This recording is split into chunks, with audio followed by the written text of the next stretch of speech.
Hi, my name's Natasha, and today I'm here to tell you a story. A story of tears, laughter, and love. Now, this may sound like a fairy tale to you, but trust me, it's not.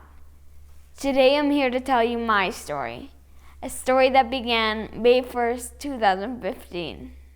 "Mom," I yelled. I rushed down the stairs.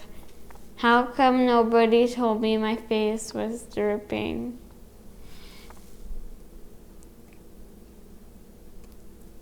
She holds me, and after examining my face, she says she's taking me to the hospital. I'm scared, I say. Everything's gonna be okay, she tells me.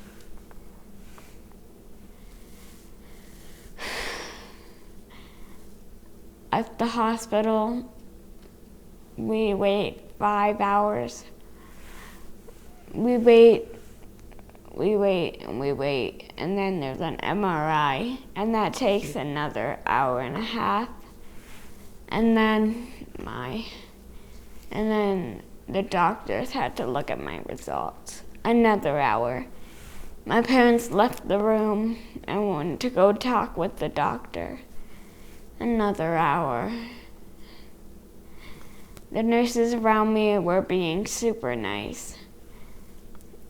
They were trying to make me happy before the biggest hit of my life came. They all knew. My parents walk into the room with tears in their eyes, and I know something's wrong. The doctor follows.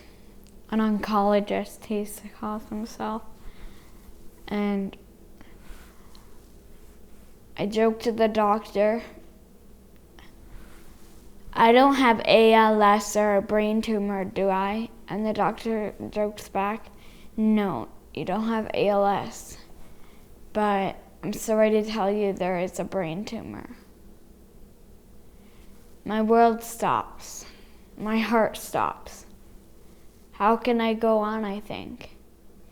All I can say is, I'm gonna die, I'm gonna die, I'm gonna die. And tunnel vision comes into me, and all I can see is death and cancer kids and baldness, and I cry and I cry and I cry. And my parents are there and they're holding me. When I went home, I took a bath, and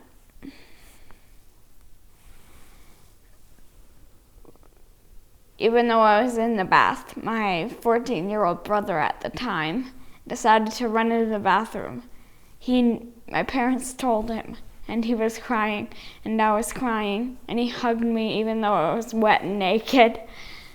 And I was a little upset because my parents told him I never got to have that one-on-one conversation with my big brother. I never got to have that moment between us, just us. But you don't always get what you want. I should know that because I got cancer. After that bomb blew up in my face, I spent the next couple of months trying to be happy. I had a great summer with my family and friends, and I told my mom, even if I die, even if this is my last summer, I'm glad I spent it with you people, and I'm glad that I had so much fun. My world had changed, but I still knew the people who loved me most were always there. My cousin Chelsea, who was really helping me through it, had started the idea in my head about starting a blog because I love to write. And she and Leslie, our family friend, they got me blogging and talking about my experiences and how radiation felt, which felt like bullshit. Is that okay to say that, Tom?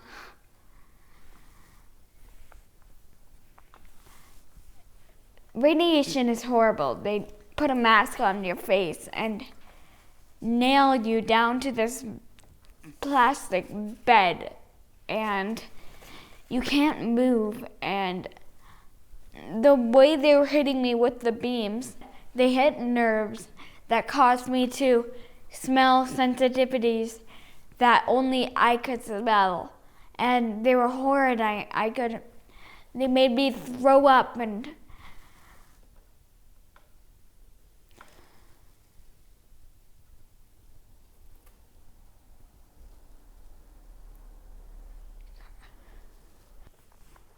at this point, I was off the steroid dexamethasone, but I can tell you, when I was on that steroid,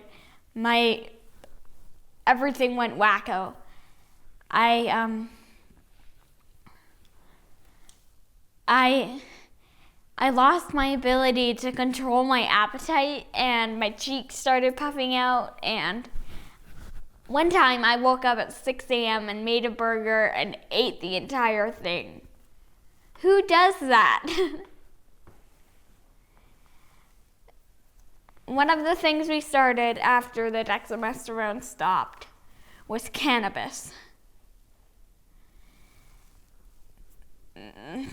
Yeah, you heard me right.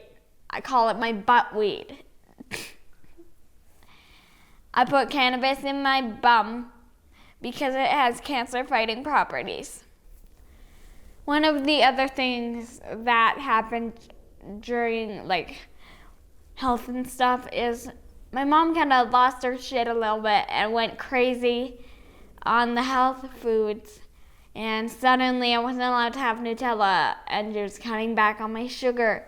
And sure, I felt better, but still, it's Nutella.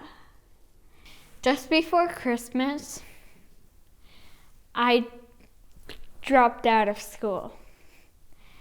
I stopped going. The teacher still knew I was part of the school, but I stopped going because I got tired too easily, and I couldn't walk properly, and I couldn't think properly, and my eyes were hurting. So I dropped out of school. Christmas passed,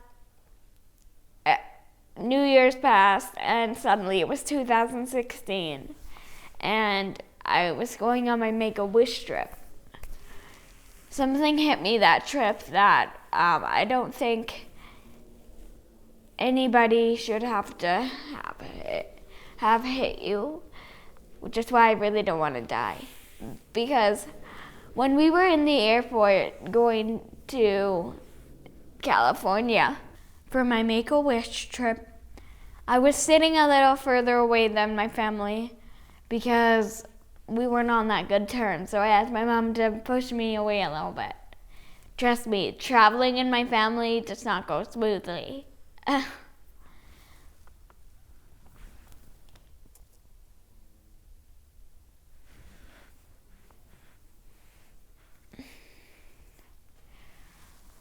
I was sitting in my wheelchair at the gate on my phone like any normal kid who's got a phone and unlimited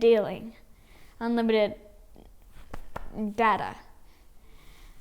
I was sitting on my phone, and as I was scrolling down my Instagram page, I saw a picture of my friend Delaney, a girl who I had contacted over the internet, someone who also had cancer. She had cancer. She had leukemia, and she wasn't doing that well, and there wasn't much that she could do anymore. And I started contacting her, and we were texting and all of that, and then this girl that I had come so close to knowing, there was a picture on Instagram and it said, "Fly high, Delaney," and this girl that I had known, someone who I had been somewhat close with, died. She's gone. I dropped my phone and I cried because what else are you supposed to do when someone you know dies? Are you supposed to laugh? That's not good. Crying is the only thing that can get you through hard times sometimes. I cried and I cried and I cried. And my mom came back and I cried with her and I cried with her and I cried with her. And then I asked for my dad and we cried all together. And it was over. Crying stopped. The waterworks in my eyes stopped going and I was okay. I was okay because I knew she was in a better place. And I was okay because I knew I would see her one day. We went on my Make-A-Wish trip, and I tried being happy for my mom, my dad, and my brother Liam. I smiled and I laughed a lot, but I never could really get that deep hurting in my heart that I'd had since diagnosis away. You can't get that away once you have cancer. It's like this pit in your soul that you can't fill it. What are you supposed to fill it with? Fake lies?